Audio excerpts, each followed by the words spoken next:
Warcraft, the Tree of Eternity. This video is purely for entertainment and does not infringe on copyrights or laws.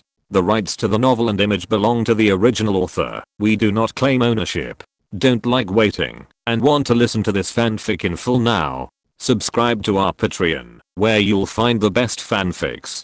Chapter 26, Miraculous Ancient Tree. After a period of searching, the Night Elves did not find anything valuable. Under Euphena's order, the forest wolves and the Night Elves returned to the dense forest, where Euphena was. The resources now are 8938 units of energy and 10,760 units of wood, and there are 33 populations. The population is still enough for the time being, but Euphena does not want to train more units at this time. Now my main goal is to go to the Warcraft mountains in the south, so the short-term development direction must be conducive to my own exploration. Perhaps, the miracle ancient tree should be built. Euphena thought silently. In Euphena's impression, the miracle ancient tree can be purchased at the level of the tree of life. Moonstone for making artificial night, small purification potion for restoring mana, and dust shadow for displaying invisible units. Dust shadow may not be used in the short term, but moonstone and small purification potion will have a significant effect on the current night elf troops. Anyway, it only takes 900 units of energy and 300 units of wood to build the miracle ancient tree, so let's build it. After making up his mind, he transferred one of the wood collecting elves to build the miracle ancient tree, and Euphena himself started to train another elf to make up the number of wood collecting elves to 15. 2 hours later, the miracle ancient tree was built.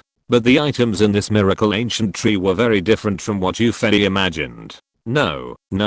Why are there so many goods? The miracle ancient tree that appeared in Euphena's mind showed more than a dozen goods. Purification potion. Restore half a star of mana in 30 seconds, requiring 50 energy. Healing ointment. Restore a friendly unit's 2-star health in 10 seconds, requiring 100 energy. Back to city scroll. Allows the hero to carry friendly units within a 50-meter radius back to the main city, with a 5-second activation time and 500 energy. Sentry guard. Ancient sacrifice of a Sith. Dust of appearance. Isn't this the miracle ancient tree in Dota? And below there are speed gloves. Increase attack speed by 15%, requiring 500 energy. Death mask. Provides the wearer with the effect of converting 10% of damage into health, requiring 900 energy. Artist mask. Increases magic recovery speed by 50%, requiring 325 energy. There are also recovery rings, wandering wizard cloaks, speed boots, etc. And even the items from the mysterious sanctuary in Dota are added. But it seems that Cola's dagger, true vision gem and magic wand are not included. There is no ghost scepter either. There are so many items. What is this logo? Euphena found an arrow-like logo on the board of the miracle ancient tree and clicked it with his mind. The product page suddenly turned over, and countless products appeared again, dazzling Euphena's eyes. Strength gloves. Increase 3 points of strength. Can be upgraded to giant strength belt, requiring 450 energy. Agility shoes. Increase 3 points of agility. Can be upgraded to elf leather boots, requiring 450 energy. Intelligence cloak. Increase 3 points of intelligence. Can be upgraded to mage robe, requiring 450 energy. Iron branches. Increase strength, agility, and intelligence by 1 point each. Can be upgraded to noble ring, requiring 185 energy. Accessory merchants. There are also weapon merchants. Attack claws, broadswords, guardian rings, iron wool helmets. I want to vomit after writing this. Everyone can go to the Dota Guardian to have a look. This miracle ancient tree is really unexpected. Euphena breathed a sigh of relief. Is it a product in Dota? This is really great. According to the information conveyed by the miracle ancient tree, when it is upgraded to the ancient tree, some relatively low-level synthetic items can be opened. It's developed. Not to mention a long distance. Just a scroll of return to the city can help a lot in your exploration. Although according to Dota, the scroll of return to the city does not have the attribute of invincibility, but with a scroll of return to the city, you don't have to worry about the safety of the base after the troops go out to explore. Some small ancient protectors can be dealt with. If there are enemies that the ancient protectors can't deal with, it's no problem. Tyrant brought the troops back with one return to the city. Oh, by the way, there is no moonstone in the miracle ancient tree. That's right, moonstone is nothing in the game, but in this real world, it is a means to change the world. It's too amazing.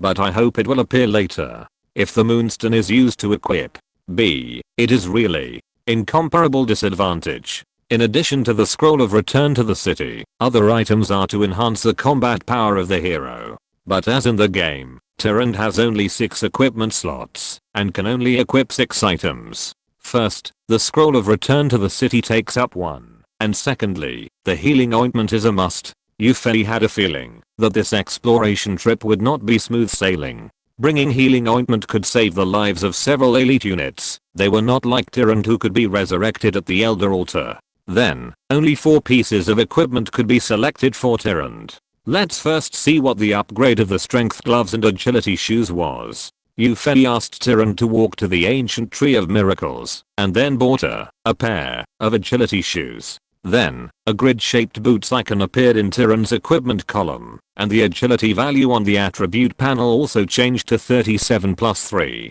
Focusing on the icon of agility shoes, Yufei had a prompt in his mind. It can be upgraded to elven leather boots, requiring 700 energy. Do you want to upgrade? Vampires. It takes 450 units of energy to buy a pair of agility shoes, and it takes another 700 units of energy to upgrade. In other words, a pair of elven leather boots actually takes 1150 units of energy. It is almost the energy required to train 3 archers. This is too black. Forget it, let's upgrade it first. Yufei chose yes, and the 700 energy disappeared from his resource page. Elven leather boots, increase 6 points of agility value, can be upgraded to the Blade of Joy, requires the ancient tree, unsatisfied.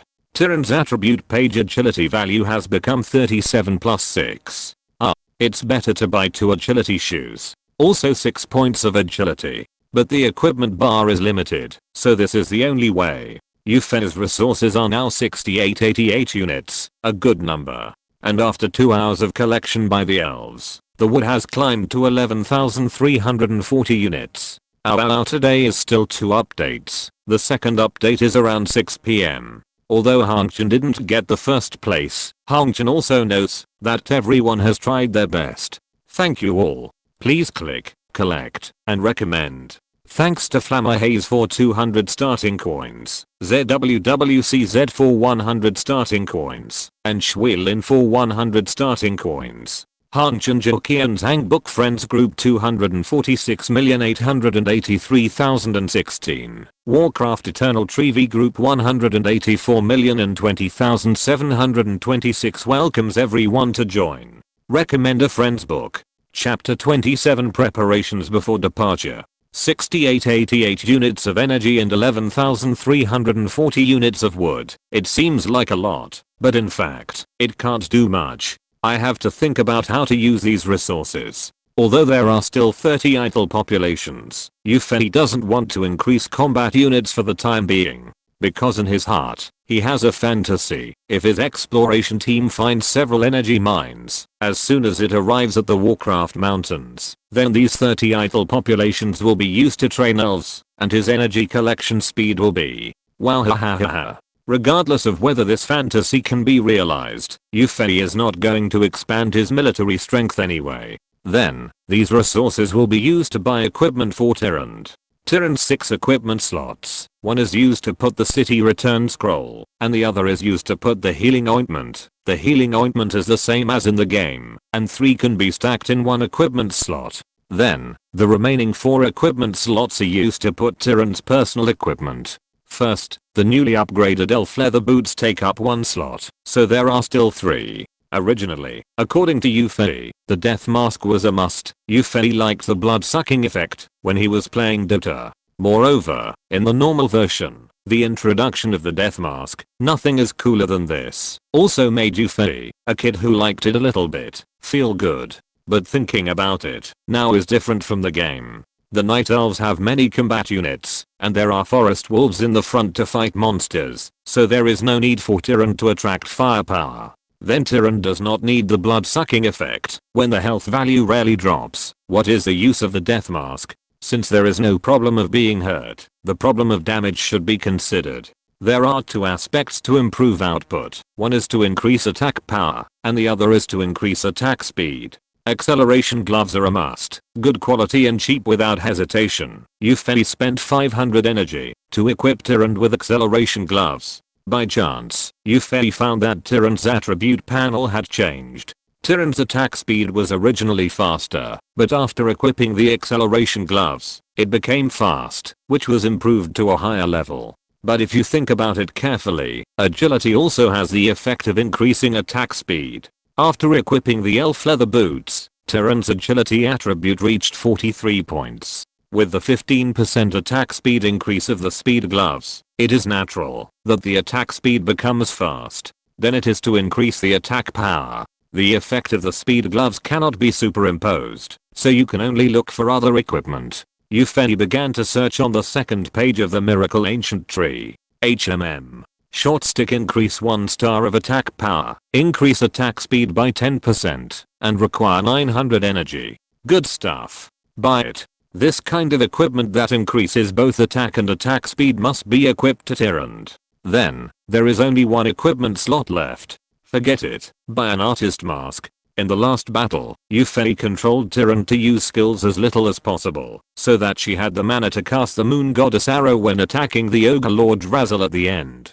With the artist mask, Tyrant can also cast more skills. After purchasing the town portal scroll, healing salve, speed up gloves, short staff, and artist mask, Yufei had 4363 units of energy left. Tyrant's equipment slot was full, so let's strengthen other units. Yufei turned his attention to the Hunter's Hall. After checking the technologies that could be researched, Yufei frowned. Moon power had already been researched, and now the first item that appeared was intermediate moon power. Intermediate moon power further increase the attack damage of Night Elf archers, huntresses, glaive throwers, and hippogriff riders on the original basis. Research cost 1750 units of energy, 17,500 units of wood. Ancient trees are required, not met. Originally, according to Yufei's offensive thinking, the technology he wanted to research was this intermediate moon power.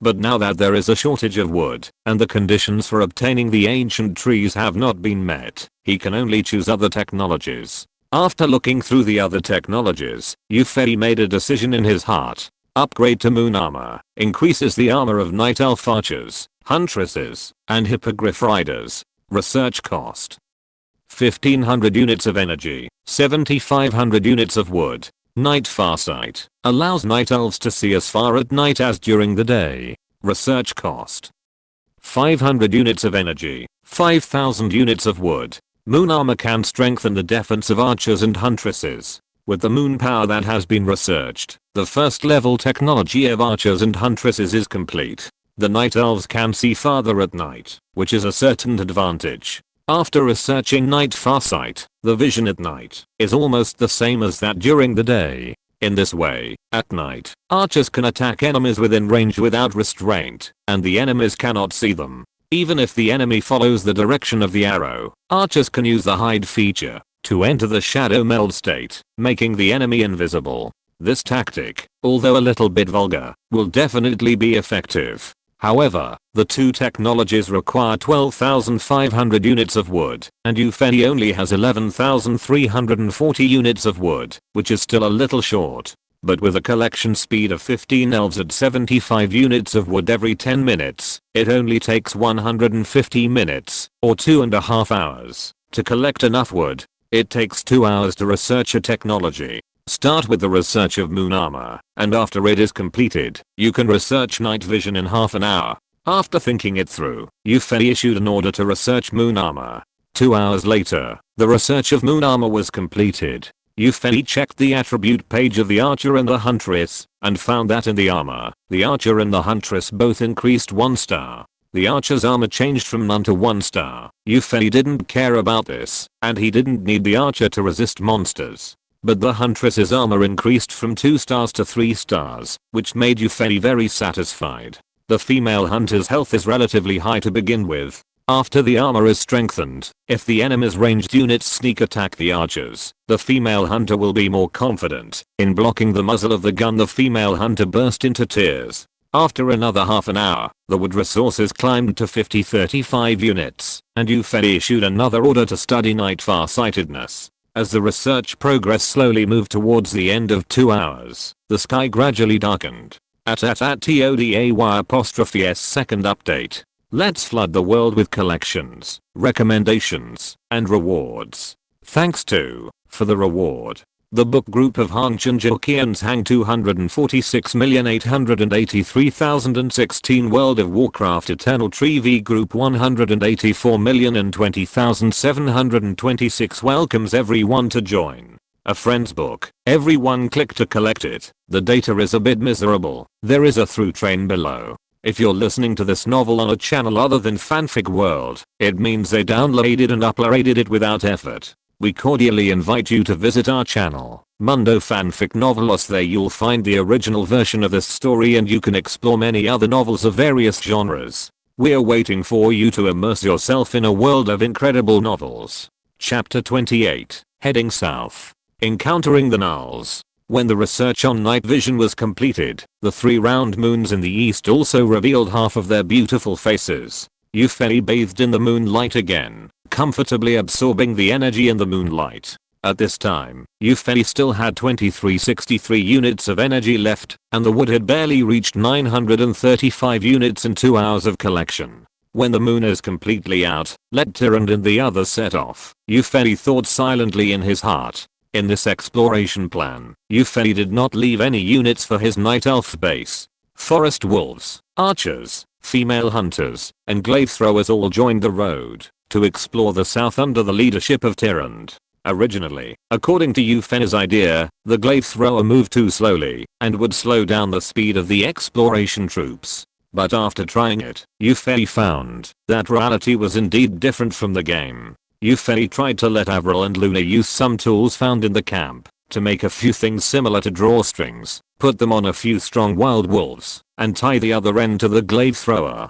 Pulled by the wild wolf, the speed of the glaive thrower increased a lot. Ufeli was thoughtful. After all, this is a real alien world, not as rigid as in the game. Maybe I can try to make some changes? For example, use the Yuan Muzenju to transform the surrounding plants. But this is something that will happen after the magic power becomes stronger. Now the main thing is to explore new energy points. The moon has risen completely. Under Ufeli's command, Tyrant led the exploration team out of the dense forest and began to move south. After Tyrant and the exploration team left the dense forest, Ufeli closed his eyes. He wrapped the hunter hall, which had just finished studying the night vision technique, with his spirit, and slowly put the hunter hall into the life space in his body. Then he put the 3 moon wells into the life space one after another. Then, under Ufeli's command, 8 ancient protectors rose from the ground, moved to the grass, where Ufeli was at an extremely slow speed, and took root. The ancient war tree and the ancient miracle tree also closed their wooden eyes under Ufeli's command, and stood quietly on the grass. Then, Ufeli curled up, and closed his eyes. Under the moonlight, 11 tall trees appeared on the grassland. That's right, Ufeli disguised himself, and other ancient trees as ordinary trees, so as to prevent attracting bees and butterflies, when the military strength is empty. Oh no, it's to attract enemies. Because the hunter hall and the moon well cannot be disguised, Ufeli can only put them into the life space. The disguised Ufeli turned his eyes to Tyrant. At this time, Tyrant had led the exploration team to walk a distance. The last time Avril explored the surrounding environment, Ufeli found that, although he could see the mountains from a distance, when he went south, he still had to walk a long distance in the wind-whispering forest to reach the mountains. Now it seems that there may be some creatures that came more than 20 years ago. Along the way, they may encounter many enemies. The light of 3 bright moons illuminated the wind-whispering forest. Under the moonlight, the forest wolf and night elf troops were walking through the forest. Ufeli observed the surroundings from the perspective of an archer, and found that, after studying the night vision technique, the night vision of the soldiers was indeed expanded a lot, and it was almost as far as the observation range during the day. The exploration troops moved forward silently, and Yufei found that the trees gradually became sparse. Suddenly, from the perspective of God, Yufei found several short figures in front. However, Yufei did not give any orders to the exploration troops. This time, Yufei wanted to see if the heroes with high intelligence could command the troops well. If he always had to control the battle himself, wouldn't he be exhausted to death when there were too many teams in the later stage? Yufei pouted in his heart. Tyrande also discovered these figures at this time and quietly ordered the troops to stop advancing. Later, under Tyrande's command, Luna and Avril approached the short figures by taking advantage of the hidden characteristics and the cover of the trees. At the same time, several wild wolves also crouched and gradually formed a loose encirclement around the short figures. Then, Luna and Avril launched an attack. An arrow with a darker color and a light yellow glow and a silver white beam of light that was a little thicker than before attacked the two short figures. At the moment when Luna and Avril launched the attack, several wild wolves also instantly exerted their strength on their limbs and shot out, attacking the figures that might be enemies. Avril's arrows and Luna's moonlight skill made the two figures lie directly on the ground, causing a commotion among the remaining three figures, and the rushing wild wolves made these creatures panic. Wild combo. Several wild wolves used their attack skills and quickly eliminated the remaining three short figures. At this time, Yufei also saw the appearance of the short figures clearly. Short body, jackal-like head, and the rough crossbow wrapped in the short arms. Jackal poachers? No wonder it is so vulnerable. In the game, it is just a level 1 wild monster. There may be an Gnarl tribe ahead, but there is nothing to worry about. In Yufei's memory, Gnarls are there to give experience. But the only problem is that there are many ranged attack units among the Gnarls. Like the level 1 Gnarl Poacher, level 3 Gnarl Assassin and Gnarl Watcher. These two level 3 units have a crossbow with poisoning effect, and a lightning ball with purification ability and deceleration effect. As for melee units, in addition to the level 1 ordinary Gnarl and level 3 Gnarl Warrior, the highest level is only the level 5 Gnarl Chief. Judging from the situation of the Stonemal tribe, there won't be many Gnarl leaders, so this Gnarl tribe won't be a threat. Looking at the corpse of the Gnarl Poacher, Yufei suddenly had an idea in his mind. Is it possible? Yufei ordered Avril to pick up the crossbow and several crossbow arrows of the Gnarl Poacher, and tried to string the crossbow, and then wished down a crossbow arrow stuck in the tree. Wow. It really works. When the leash that he ordered the Night Elves to make can be used on the glaive thrower, Yufei felt that he could not follow the routine in the game. Unexpectedly, he could really use the equipment of wild monsters. Oh, what a loss. Why didn't any equipment drop after annihilating the Stonehammer tribe? It turns out we have to find them ourselves. Never mind, after this exploration is over, I'll send a few archers to open corpses. I'm sorry, I'm stuck today. It took me more than 5 hours to write this chapter. I'll try to get the afternoon chapter out on time. Please add me to your collection and recommendations. Hanchan will be 1 month old tomorrow, and it will be on the new book list. Please give me some support. Thanks to Huanayu for the reward of 588 starting coins. I'm recommending a book by a friend, a fairy tale novel, which is well written, and is on the top 10 of the new fairy tale book list. Please support it. Through Train. Chapter 29, Wolf and Dog in Cahoots. However, after testing the strength of the Gnarl Poacher's crossbow, Yufei was a little disappointed. This level, well, according to the other world, it is the apprentice level. Anyway, the equipment dropped by low level monsters is too bad, right? An arrow shot by an ordinary archer can penetrate half of the tree trunk, and the crossbow shot by the Gnarl Poacher's crossbow can only penetrate one arrowhead, which is really useless. Let's not talk about these first. There should be an Gnarl tribe ahead. Let Tyrande use the owl to scout.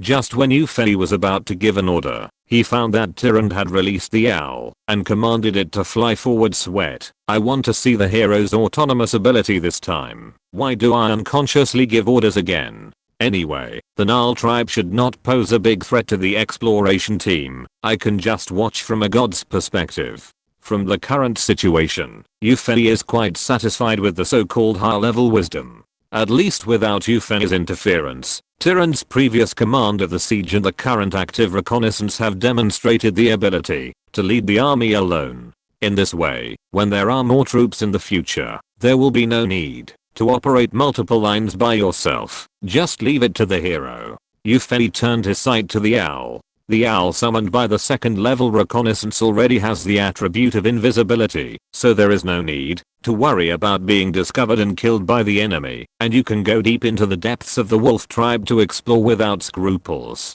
The owl's flying speed is not slow, and it soon flew a long distance. The further it flies, the sparser the trees become. After a while, what appeared in the field of vision was a piece of open space without trees, but with a lot of weeds growing in a mess. And at the edge of the field of vision, there appeared a very simple shack. The owl continued to fly forward. As expected, in addition to the wolf poachers that had been seen, ordinary wolves, wolf assassins and wolf warriors also appeared one by one in front of Yufei.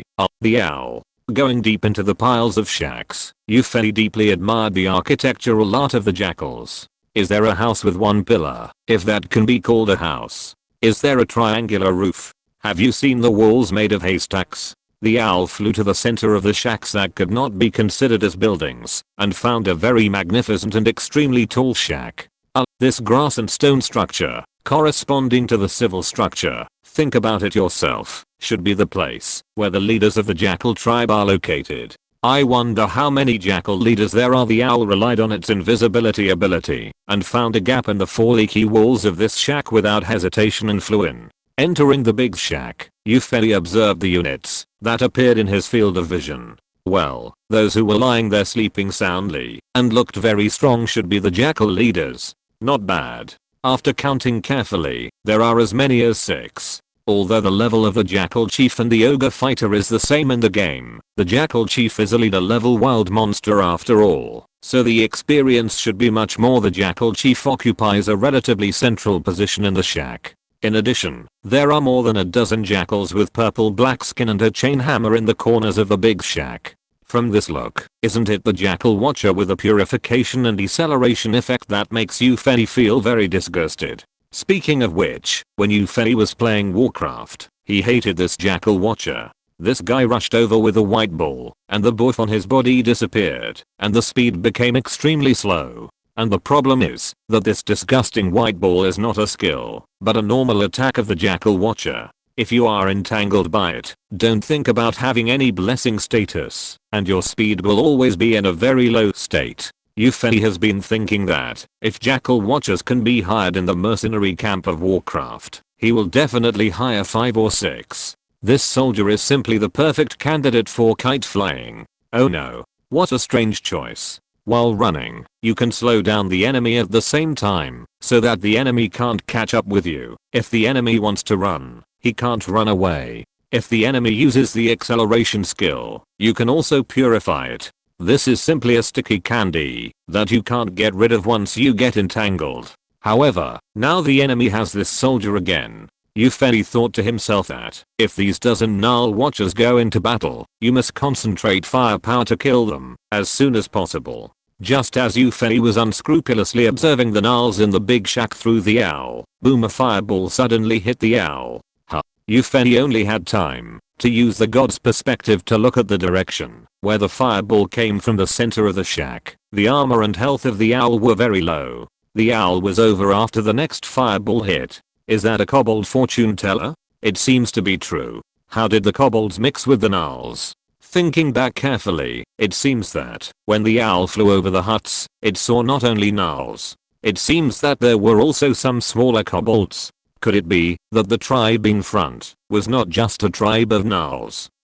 Speaking of which, wolves, jackals, and dogs are all canines. Is it because of this reason that Nulls and kobolds get together? It seems a bit reliable. But what should this be called? Wolf and dog collusion? Sweat. But it doesn't matter. In Warcraft, kobolds are also a relatively weak wild monster system, with a status similar to that of Nulls, or even a little inferior. However, Yufei was a little surprised that the kobold fortune teller could see through the owl's invisibility. I think he must have some special ability in this alien world. Tyrant has been observing the Null tribe with the vision of the owl. Let's see how she responds. At this time, Tyrant also saw the scene that Yufei observed just now. Now that the owl has been discovered, the Gnarl tribe will surely be alerted soon. Thinking of this, Tyrant led the exploration team to march quickly towards the Gnarl tribe without hesitation. Soon, the Timberwolf team and the Night Elves team that followed closely approached the Gnarl. At this time it should be called the Wolfhound Camp.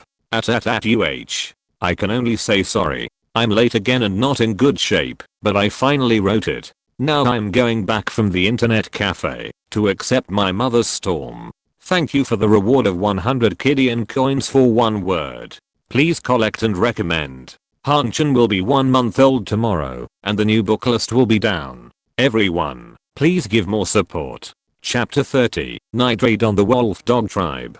Tyrant led the exploration team to the outside of the Wolf Dog Tribe. The Wolf Dog Tribe was silent in the night, but with the hearing of the Night Elves, they could faintly hear a little commotion in the center of the Wolf Dog Tribe. Obviously, the kobold fortune teller was indeed alert after discovering the owl, but Tyrant's decisive advance meant that the fortune teller's order had not been issued yet, and now was the right time for a sneak attack. Without giving the fortune teller time to issue orders, Tyrant directly ordered the forest wolves to launch a surprise attack. The terror wolf led the way and rushed into the wolf dog hut area as the arrow. The second echelon behind the terror wolf was the wild wolf, and behind it was the night elf ranged troops. Around them, the ordinary forest wolves maintained the same speed and surrounded the more vulnerable archers. Although it was a surprise attack, neither the forest wolves nor the night elves made any sound under Tyrant's restraint. The low-level jackals and dog-headed people lying in the simple shacks either had their throats bitten off to death in their sleep, or were shot in the vitals by arrows and moon blades, and lost their lives silently.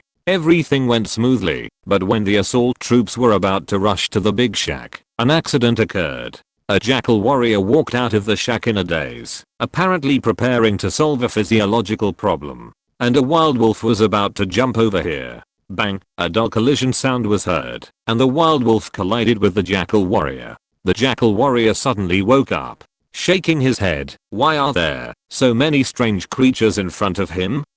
Why did the wolf bite Tom's throat? Doesn't it know that we are close relatives? The jackal warrior with a very small brain capacity did not understand the situation in front of him. At this time, the wild wolf that collided with him had reacted and attacked the jackal warrior with a wild combo. 2 consecutive swift attacks hit the vital points of the jackal warrior, and the jackal warrior, who had not yet reacted, was immediately seriously injured. However, the strong vitality of the jackal warrior prevented it from dying immediately, but instead it let out a terrifying howl. Immediately, the entire wolf dog tribe was in an uproar, and countless jackals and kobolds woke up from their sleep. Discovered. Since it has been discovered, there is no need to hide. Under Tyrant's command, the terror wolf let out a huge roar, drowning out the commotion of the wolf dog tribe. It used the roar skill. Immediately, the attack power of the forest wolves and the night elves was increased by 25%. For a moment, the wild wolf attack on the arrow was even sharper. And what about the night elves? The roar increased the attack power by 25%, and the command aura of the terror wolf increased it by 10%. In addition, they were all ranged units, and with the blessing of Tyrant's second level assault aura, their attack power increased by another 20%. Each arrow and moonblade could almost harvest the life of a low-level null or kobold. In the big shack in the center of the wolf dog tribe, several roars were also heard. Although each roar was not as loud as the terror wolf, the momentum of several roars at the same time was quite strong. Hearing these roars, the turbulent wolf dog tribe calmed down a little, as if they had found their backbone.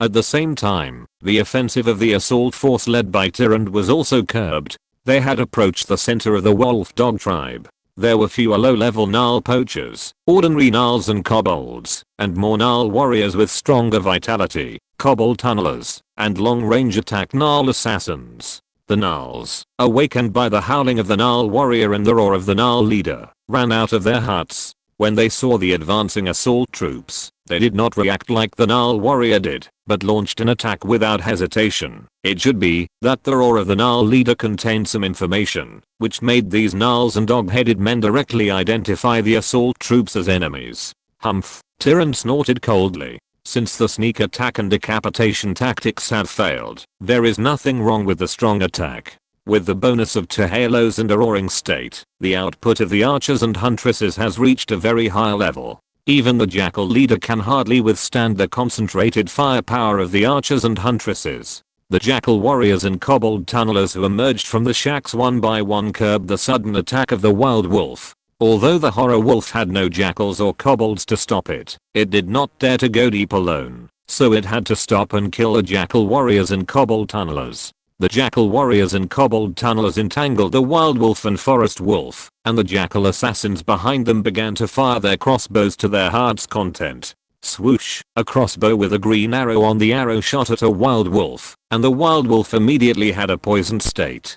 Tyrande fixed her eyes on the gnoll assassin, who shot the crossbow arrow, but her hand did not stop. An arrow flashing with red light instantly passed through the battlefield of forest wolves, gnolls and dog-headed men, and sank into the head of the gnoll assassin, causing it to lose its life immediately. After Tyrande reached level 4, her attack power had already increased a lot, and with the additional attack of her equipment, it had reached a very high level. In her current state, the increase in raw, command aura and strong attack aura made her like a white tiger under her crotch growing a pair of wings, like a tiger with wings, and her attack power increased to a terrifying height. In this state, Tyrande also used the burning arrow, and it was easy to kill an gnoll assassin in seconds. Even if it was an old warrior with a relatively tenacious vitality, Tyrande could kill it with one blow. Looking at the dozen or so gnoll assassins who were shooting crossbows without hesitation behind the gnoll warriors and kobold tunnelers, Tyrande quickly pulled the bow in her hand, and arrows poured out one after another.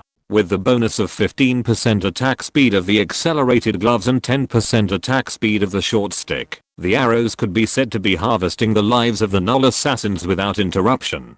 Under Tyrande's command, the archers and huntresses did not participate in the attack on the gnoll assassins, but cooperated with the forest wolves to attack the gnoll warriors and the kobold tunnelers, causing the gnoll warriors and the kobold tunnelers to fall one after another. Ow finally finished coding. Hanchan went to eat. I'm starving. I'll continue coding after dinner. There will be an explosion next week. Please send your recommendations and rewards. Give me some motivation. By the way, I created a new Hanchan Jokian's hangbar on Baidu Tiba. Is anyone there? A newcomer's book. The data is too miserable. The background setting is okay, but the development is a bit fast, because the main plot is not in the front. Everyone, please click to recommend it. Chapter 31 Breaking into the Interior. The gnolls came one by one, and joined the battle. Every time a gnoll assassin came over, Tyrande would shoot a burning arrow, and kill it instantly, causing the gnoll warriors and the kobold tunnelers to have no long-range support. They could only fight the forest wolves under the arrows of the archers and the moon blades of the huntresses, which was very passive. Tyrande looked at the battle situation and his mind was racing. The current situation was more favorable for the assault troops. The gnolls and kobolds had just woken up from their sleep and were not very clear about the situation. They just followed the order of the gnoll leader to rush here to fight. The gnolls and kobolds who woke up from their sleep were at different distances from the battlefield, so they would only come in waves, and they would not form a numerical advantage. This kind of refueling tactic was not a good tactic for the gnolls and kobolds whose individual combat effectiveness was not strong, and the assault troops could only defeat them one by one. But this was exactly what Tyrande was happy to see. However, perhaps the next moment the leader of the wolf dog tribe will react and let the gnolls and kobolds gather together to launch an attack. In this case, considering the scale of this tribe, there is still a certain danger. After all, countless melee units of gnolls and kobolds rushed forward. In order to prevent the defense line of the forest wolf from being broken, the Night Elves must join in the attack on the enemy's melee units. But in this way, if the enemy's ranged troops gather a large number of them and fire at the same time, coupled with the poisoning effect attached to the crossbows of the wolf assassins, it will definitely cause great casualties to the assault troops. While the enemy's leaders have not reacted yet, kill more first. While thinking about this, Tyrande did not stop, and the burning arrows kept harvesting the lives of gnolls and kobolds. And like Tyrande, all the Night Elves are trying their best to kill the enemy. Although the combat effectiveness of gnolls and kobolds is relatively weak, they have a lot of experience. Every time we kill an enemy, we are one step closer to the next level. As we were fighting hard, it didn't take much effort. For the archers and huntresses, they only needed to shoot arrows and throw moon blades, as the enemies were supported by the forest wolves. As for the forest wolves, they only needed to withstand the first attack of the enemy, and they didn't need to use their hands or claws, as the archers and huntresses would naturally deal with them. Anyway, when we were having a great time, a loud dog bark. It resounded throughout the wolf dog tribe. Then, judging from the night vision of the Night Elves, the gnolls and kobolds in the distance were no longer rushing in this direction. The kobold fortune teller. It must have ordered the gnolls and kobolds to stop their refueling attacks. After a while, I'm afraid we will have to face the assembled gnoll and kobold troops. Immediately, Tyrande issued an order for a quick assault. Now they had to rush to the big shack in the center of the wolf dog tribe and implement the decapitation tactic. Otherwise, when all the gnolls and kobolds gathered together, the quantitative change would lead to a qualitative change. No longer caring about the gnolls and kobolds who were trying their best to entangle them, the terror wolf, under Tyrande's command, once again rushed deep into the wolf dog tribe as the arrow of the formation. When encountering gnoll warriors or kobold tunnelers blocking the way, the terror wolf directly solved them with a terrifying combo. And the dozens of wild wolves did not hesitate to use their magic points, and they kept using wild combos, and soon killed the gnolls and kobolds who had no backup. It seemed that, in order to highlight the status of the leaders, there were no other buildings around the big shack in the center of the wolf dog tribe, and it was a relatively large open space. At this time, a lot of gnoll warriors, kobold tunnelers and gnoll assassins had gathered on this open space. However, under the charge of the forest wolves and the attack of the night elves, these gnolls and kobolds did not pose much of a hindrance. As soon as they came into contact, the defense line set up by flesh and blood was broken by the assault troops by nearly half of its thickness. At this distance, even the huntresses could attack the big shack. And under the command of Tyrande, the huntresses did just that. The arrows of the archers were not suitable for destroying buildings, and the attack range of the glaive throwers had a lower limit. At this time, only the huntresses could use the moon blades to destroy the big shack. Anyway, with the construction level of the gnolls and kobolds, this shack with leaks on all sides would not be very strong. 11 huntresses, including Luna, threw moon blades at the big shack in front of them at the same time. Crack squeak boom, the shack made of hay fell down like this, and it also made a lot of noise. A dozen white light balls suddenly flew out from the hay scattered on the ground and hit several forest wolves. A forest wolf that had been slightly injured earlier died instantly. Although the other forest wolves that were hit did not die, they were also seriously injured. The bigger problem was that the speed of several forest wolves that were hit became extremely slow for a while, and one forest wolf was even killed by a kobold tunneler because it could not dodge in time. Looking more carefully, the roaring state that increased the attack power by 25% on the attribute board of several forest wolves also disappeared. Gnoll Watcher Ufeli thought to himself, this damn soldier is really disgusting. The output is good, and the auxiliary ability is also very strong. It would be great if I could recruit them. Unfortunately, they are the first ones to be dealt with now.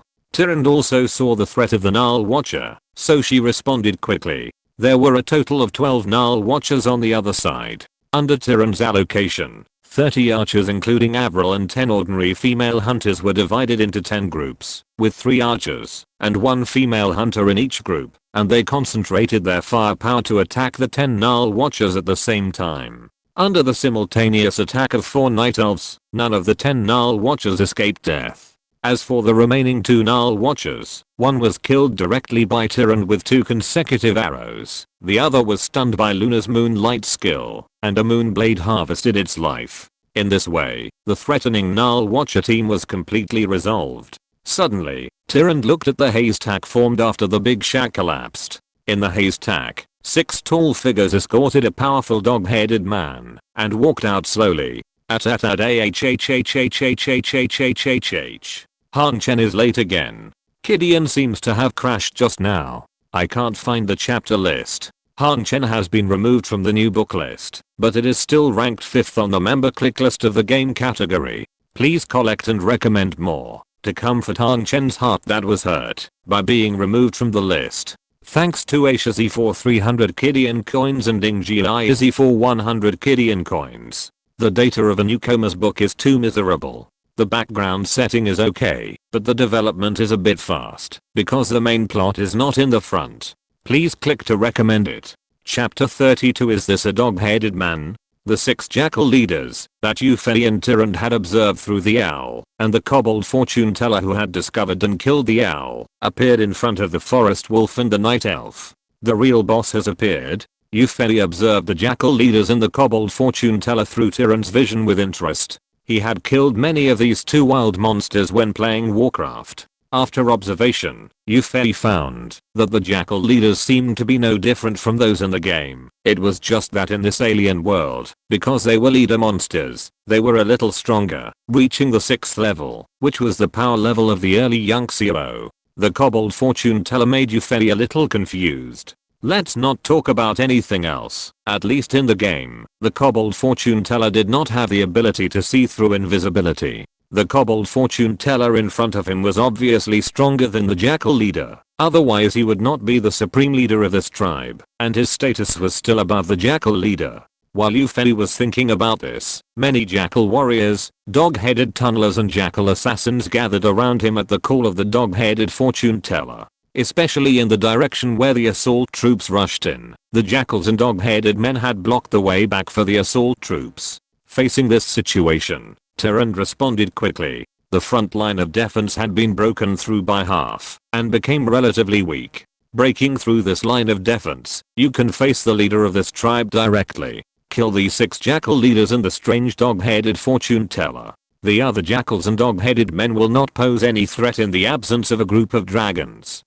A group of wolves and dogs without a leader. Under Tyrant's command, the Terror Wolf and the Savage Wolf worked together to use combo skills, and with the rapid long-range attacks of the archers and the huntresses, they immediately broke through the half-broken defense line. At the same time, they directly faced the 7 leader-level monsters of this tribe. Without any hesitation, the jackal leaders who had been prepared for a long time saw that the assault troops had broken through the defense line of the jackal warriors and the kobold tunnelers, and immediately sent 4 of them to rush up and attack the vanguard of the assault troops, the Terror Wolf. The remaining 2 jackal leaders carefully blocked the kobold fortune tellers, preventing the night elves from facing the kobold fortune tellers directly. Humph, do you think it's okay if you block them?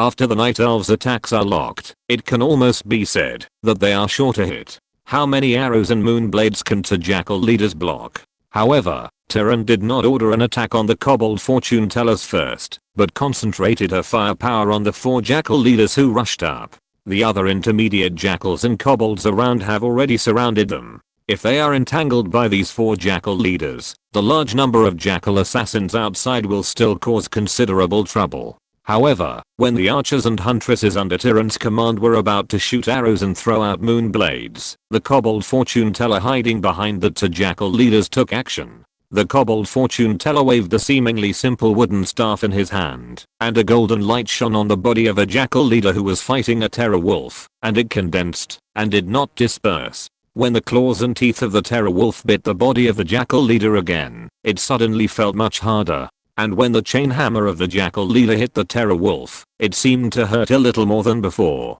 Is this the fire of the soul? This kobold fortune teller can actually cast the fire of the soul? The senior priest of the tree demon who met in the Stonehammer tribe last time could cast the fire of the soul, but he was killed by Euphony's command before he could cast it once. The kobold diviner in front of him actually released this skill that only human priests and tree demon high priests can cast in the game. Suddenly, Euphony felt even more strange. The skill of Soul Fire can provide 50% defense and 10% attack power increase to the unit blessed with this state. It is a very practical skill. When Euphony played Warcraft and used the human race, he often researched the armor technology of the human knight to the highest level in the blacksmith shop, giving it an armor value of 11 points. Then the human priest cast Soul Fire, making its armor reach 16 points. Coupled with the command aura of the paladin to increase armor, the knight simply became a steel plate. Every time at this time, Euphony would think, if only the knight had the taunt skill of the mountain giant. Just as Euphony was recalling the scenes of playing Warcraft before, the kobold diviner made another move.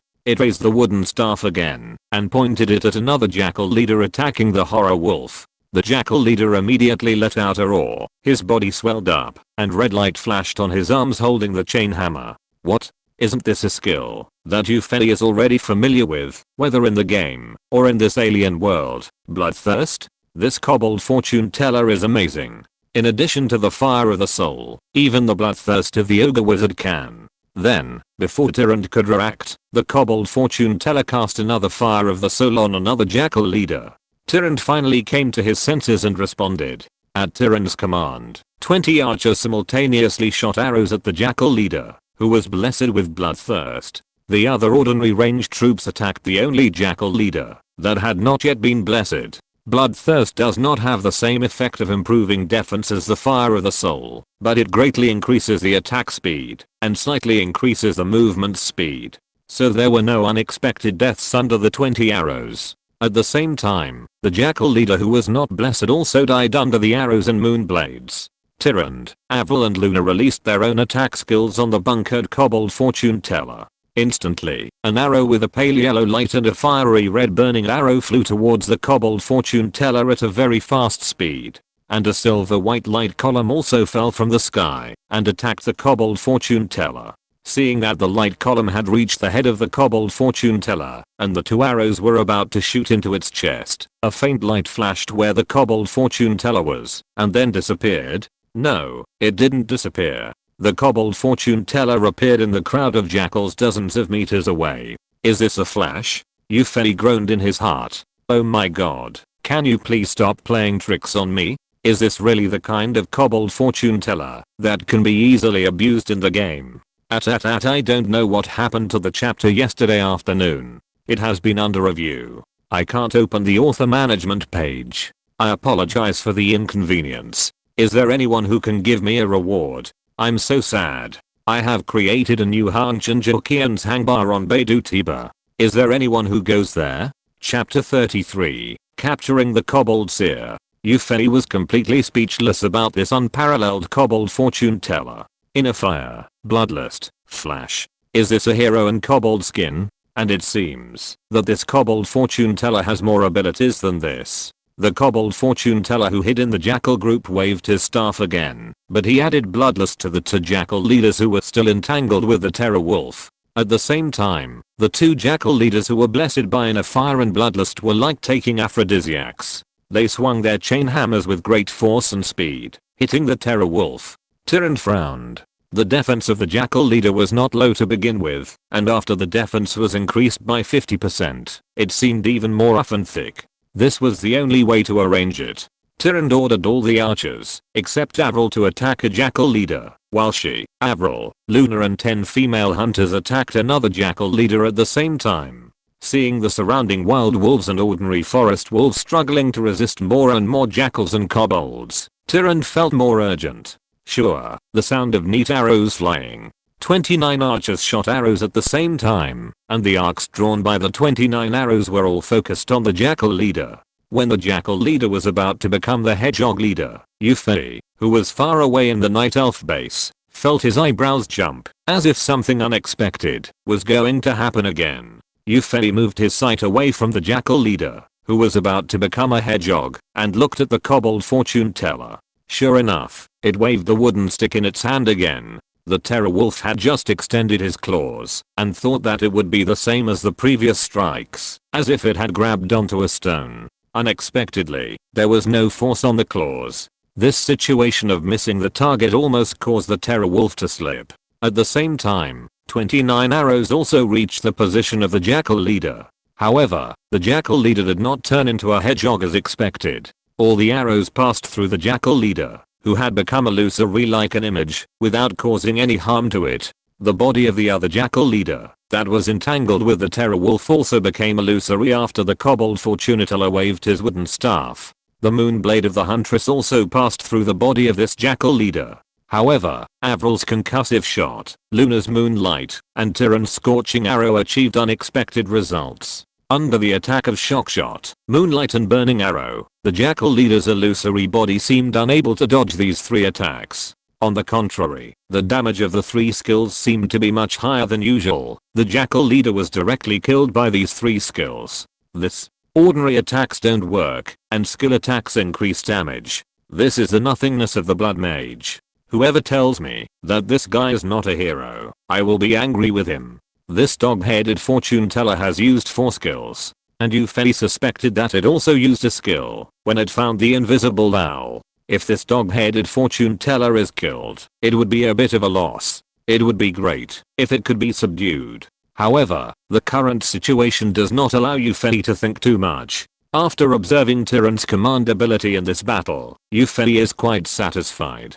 But now the situation has turned a bit unfavorable, and Yufei decided to command the next battle by himself. Soon, under Yufei's command, the timber wolves shrank their formation and temporarily stopped fighting the incoming jackals and kobolds. After shrinking the formation, the contact area between the timber wolves and the enemy was much smaller, and the pressure was immediately relieved. However, this was not a long-term solution. At first glance, the jackals and kobolds seemed to be coming endlessly. Even if the pressure was a little less, they might be able to hold on. But obviously, the formation could only shrink to this extent. After all, the Night Elves with relatively weak vitality were in the circle. If the archers were exposed to the chain hammers of the jackal warriors and the pickaxes of the kobold tunnelers, they would easily return to the embrace of nature. After stabilizing the position, Yufei placed the glaive throwers that had not been used in this raid in different directions in the circle. Under Yufei's command, the glaive throwers attacked the shacks all over the ground.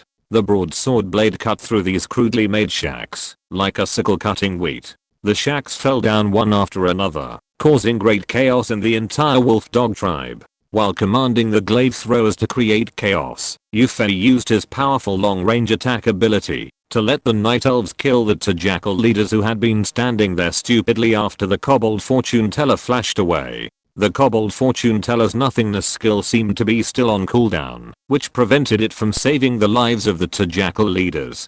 In addition to causing chaos among the jackals and kobolds, the collapse of the shacks also blocked some passages, making it difficult for jackals and kobolds from other places to reach this war zone for a while. Seeing that the tactics worked, Yufei ordered the glaive throwers to continue destroying the buildings in the wolf dog tribe and creating chaos. Anyway, the glaive throwers had a long enough attack range to attack shacks 1,000 meters away, so let them shoot freely. At this time, Yufei still had the idea of catching the thief first. After all, the kobold diviner only showed powerful auxiliary abilities, and it seemed that it had no means of attack. As long as the stronger units among the gnarls and gnarls were killed, it would not cause any trouble. The gnarls and gnarls in other places were unable to arrive for a while because of the collapse of the shack, and the gnarls and gnarls fighting the assault troops here became isolated troops without support. With the cooperation of the forest wolves and the night elves, the enemies surrounding them were quickly cleared. Now it was the forest wolves and the night elves who surrounded the kobold diviner and the dozen gnarl warriors around him. The remaining gnarl leader protected the kobold diviner, with the golden light of soul fire flashing on his body and red light on his arms. But how could a dozen gnarl warriors and a gnarl leader resist the attack of the assault troops? Soon, only the kobold diviner was left in the encirclement of the assault troops. It seemed to know that it could not resist at all, so it stood there stupidly. Yufei was not polite either, and ordered an archer to tie up the kobold fortune teller with the rope used to tie up the glaive throwing car. THIS chapter was coded in the middle of the night, and it was set to be released on a scheduled basis, so book friends who have rewarded, please wait until the next chapter to read Hongchen's thanks. Baidu post bar Hongchen Jokian Tang bar welcomes everyone to join. Chapter 34 New Gold Mine. After the kobold fortune teller was captured, the attack of the gnarls and kobolds lost its organizer, and the offensive suddenly weakened. The gnarls and kobolds who had just woken up a little further away didn't know what was going on. Now without the calls of the gnarl leader and the kobold fortune teller as orders, they stopped rushing to the battlefield here.